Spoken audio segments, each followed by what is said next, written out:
স্বামীর মনে কষ্ট দেয়া কত বড় অপরাধ জানলে জীবনেও কোনো নারী তার স্বামীকে কষ্ট দিত না।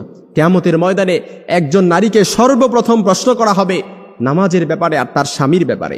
আম্মা জান আয়েশা রাদিয়াল্লাহু তাআলা আনহা বলেন, ইয়া মাশারান নিসা, হে নারী সম্প্রদায়, লাউ তাআলামনা হাক্কা আজওয়াজি কুন্না আলাইকুন্না, তোমরা যদি জানতে তোমাদের কতটা দায়িত্ব স্বামীদের উপর, লাজালাতিল মারআতু মিনকুন্না তামসাহুল গুবার আন কাদামাইহি যাওজিহা বিখাদ্দি ওয়াজহিহা।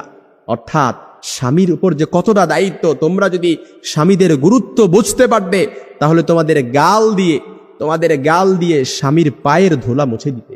সুবহানাল্লাহ বিহামদি। এতটা গুরুত্ব স্বামীদের উপর। এই জন্য যে স্ত্রী তার স্বামীকে কষ্ট দেয়, যে নারী তার স্বামীকে কষ্ট দেয়, এটা যে কত বড় অপরাধ, এ ব্যাপারে আল্লাহ রাসূল সাল্লাল্লাহু আলাইহি সাল্লামের আরেকটা হাদিস, দুনিয়ায় যখন কোনো নারী তার স্বামীকে কষ্ট দেয়, জান্নাতে হুরেরা তখন সাথে সাথে বলে, তুমি কেন আমার স্বামীকে কষ্ট দিলা?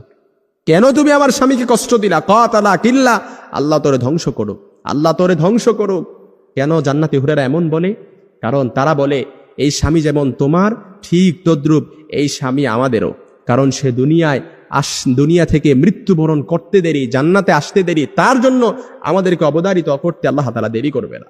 এজন্য মনে রাখবেন যে নারীরা তার স্বামীকে কষ্ট দেয়, আপনি তো বোঝেন না, আপনি যে স্বামী পাইছেন এটা একটা হীরার টুকরা পাইছেন। আপনি যে স্বামী পাইছেন এই স্বামীর কদর করতে হবে। আল্লাহ রাসূল বলেন, আল্লাহ ছাড়া কাউকে সিজদা দেওয়ার আদেশ আমি দেই না, তবে আল্লাহ ছাড়া কাউকে সিজদা দেওয়ার আদেশ যদি আমি দিতাম তাহলে প্রত্যেক নারীকে বলতাম স্বামীর পায়ে সিজদায় লুটিয়ে পড়ো।